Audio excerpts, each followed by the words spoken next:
సకల రంగాలు అభివృద్ధి చెంది అని చెప్పడానికి ఆయన చేసిన డెవలప్మెంట్ ఒక్కటే మనకి నిదర్శనం. హైదరాబాద్ తో పాటు రాష్ట్రంలో ఉన్న 2వ టైర్ సిటీస్ అయినటువంటి వైజాగ్, కాకినాడ, రాజమండ్రి అన్ని సిటీస్ ను కూడా డెవలప్ చేయాలి. తద్వారా ఆంధ్రప్రదేశ్ ని దేశంలోనే ఒక మంచి స్థానానికి తీసుకెళ్లాలని ఆయన చేసిన కృషి మనందరికీ ఈ రోజు కనబడుతూనే ఉంది. అదేవిధంగా రాజశేఖర రెడ్డి గారికి రాష్ట్రం గురించి ఎంతో లాంగ్ టర్మ్ ప్లాన్స్ ఉన్నాయని చెప్పడానికి ఒకటే ఒక నిదర్శనం.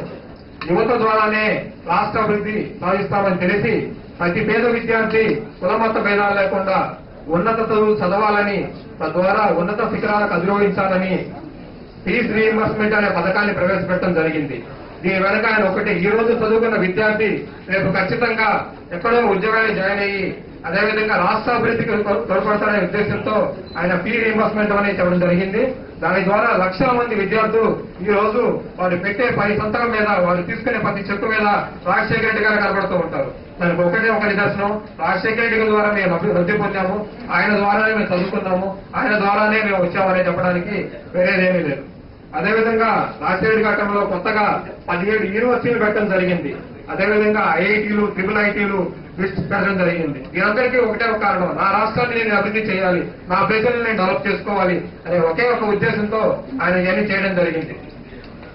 అదేవిధంగా రాష్ట్రంలో 2005 సంవత్సరాలు చూసుకున్నట్లయితే రాష్ట్రం ఎక్స్పోర్ట్స్ 5-6% ఉండేవి. అది 2009 సంవత్సరం నాటికి రాజశేఖర రెడ్డి గారు నేషనల్ ఎక్స్పోర్ట్స్ లో 17% తీసుకెళ్ళడం జరిగింది. నేషనల్ ఎక్స్పోర్ట్ లో 15% అంటే మన కంట్రిబ్యూషన్ అనేది ఎంత ఉందో మీ అందరికీ తెలుసు. అదేవిధంగా కొత్తగా 2,75,000 ఉద్యోగాలు క్రియేట్ చేయడం జరిగింది. అప్పటి వరకు 2005, 2009 20 రాష్ట్రాల నివేదిక తయారు చేసి కేంద్రానికి సబ్మిట్ చేశారు.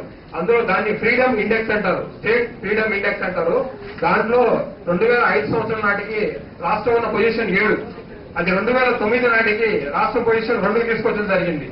అదేవిధంగా దేశంలో పెట్టుబడి పెట్టాలంటే 2వ రాష్ట్రమైనటువంటి హైదరాబాద్ లోనే పెట్టాలనే ఉద్దేశం ప్రపంచ దేశాలకు ఒక మెసేజ్ ఇవ్వడం జరిగింది. దానిలో భాగంగానే పోర్ట్స్ డెవలప్మెంట్ కానీ, ఐటీ డెవలప్మెంట్ కానీ, అగ్రికల్చర్ కానీ, ఇండస్ట్రీ కానీ ఎంతో డెవలప్ చేయడం జరిగింది.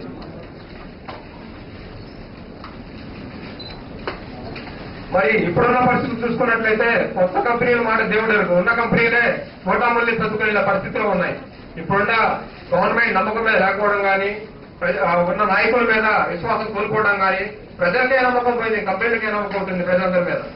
అదేవిధంగా ఇప్పుడున్న పరిస్థితులను బట్టి రాష్ట్రాన్ని కాపాడాలన్నా, మనందరినీ ముందుకు నడిపించాలన్నా మనకున్న ఒకే ఒక ఆధారం వైఎస్ఆర్ కాంగ్రెస్ పార్టీ అధినేత, మన యువనేత వైఎస్ జగన్మోహన్ రెడ్డి గారని చెప్పడంలో ఎటువంటి సందేహం లేదు. మరి జగన్మోహన్ రెడ్డి గారి చూసినట్లయితే ఈ రోజు జగన్మోహన్ రెడ్డి గారు ఏసీలో కూర్చొని బిజినెస్ చేసుకుంటూ ఉండేవచ్చు. కానీ రాష్ట్రం ఏమవుతుందో నాకు అనుకున్నట్లయితే ఈ రోజు జగన్మోహన్ రెడ్డి గారు మన ముందుకు వచ్చేవాళ్ళే కాదు. అటువంటి పరిస్థితుల్లో ఆయనకున్న బిజినెస్ మొత్తాన్ని వదిలిపెట్టి రాష్ట్ర అభివృద్ధి కోసం, రాష్ట్ర ప్రజల కోసం నిరంతరంగా ఉద్యమాలు చేస్తూ, ధర్నాలు చేస్తూ మనందరిలో ఒకటిగా ఈ రోజు తిరగడం జరిగింది. దానిలో భాగంగానే జగన్మోహన్ రెడ్డి గారు ఇప్పుడు గుంటూరులో ఉన్న అవతారకర్తలు ఉండటం కూడా జరుగుతుంది. అటువంటి నాయకుడికి ఎన్ని కష్టాలు వచ్చినా, ఎన్ని ఇబ్బందులు పడినా తప్పనిసరిగా మనమంతా ఆయన వెంటే ఉండి ఆయన ముందుకు నడిపించాల్సిన బాధ్యత మన ఎంతో ఉందని నేను మనస్ఫూర్తిగా విన్నవించుకుంటున్నాను. అదేవిధంగా మన జెండాని, మన ఎజెండాని, మేనిఫెస్టోలు చాలా మందికి ఢిల్లీలో ప్రకటించిన పథకాలు, వాటి అమలు కరెక్ట్ గా తెలిసి ఉండకపోవచ్చు. మన ఐటీలో భాగంగా మనందరూ గడప గడపకు వెళ్లి మన జెండాని, ఎజెండాని, మేనిఫెస్టోని క్లియర్ గా వాళ్ళకి ఎక్స్ప్లెయిన్ చేసి ఏ విధంగా వైఎస్ఆర్ కాంగ్రెస్ పార్టీ దాన్ని అభివృద్ధి చేయగలుగుతుంది, ఏ విధంగా ఇంప్లిమెంట్ చేయగలుగుతుంది, మన నాయకుడు క్యాపబిలిటీస్ ఏంటి, ఇవన్నీ ఎక్స్ప్లెయిన్ చేసిన బాధ్యత మనకి ఎంతో ఉంది. దానిలో భాగంగానే జగన్మోహన్ రెడ్డి గారు 2 నెలల క్రితం ఫస్ట్ ఐటీ మీటింగ్ పిలిచడం జరిగింది. దానికి 250 మంది సాఫ్ట్వేర్ ఇంజనీర్లు అటెండ్ అయ్యారు. మమ్మల్ని ఉద్దేశించి జగన్మోహన్ రెడ్డి గారు 3 నిమిషాలు మాట్లాడారు. ఆయన చెప్పిన మాటలో నేను చెప్తాను. రాష్ట్రానికి, వైఎస్ఆర్ కాంగ్రెస్ పార్టీకి ఐటీ నిపుణుల నుంచి ఎన్నో సేవలు అవసరమవుతాయి. మీరందరూ స్వచ్ఛందంగా ముందుకు వచ్చి చేయాల్సిందిగా ఆయన ఒకటే విజ్ఞప్తి చేస్తున్నారు. అదే మాట మీద మేము చేయడం జరుగుతుంది.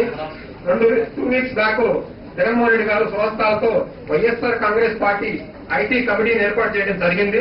దానికి మా అన్న తలా మసూద్ రెడ్డి గారికి అప్పగించడం జరిగింది.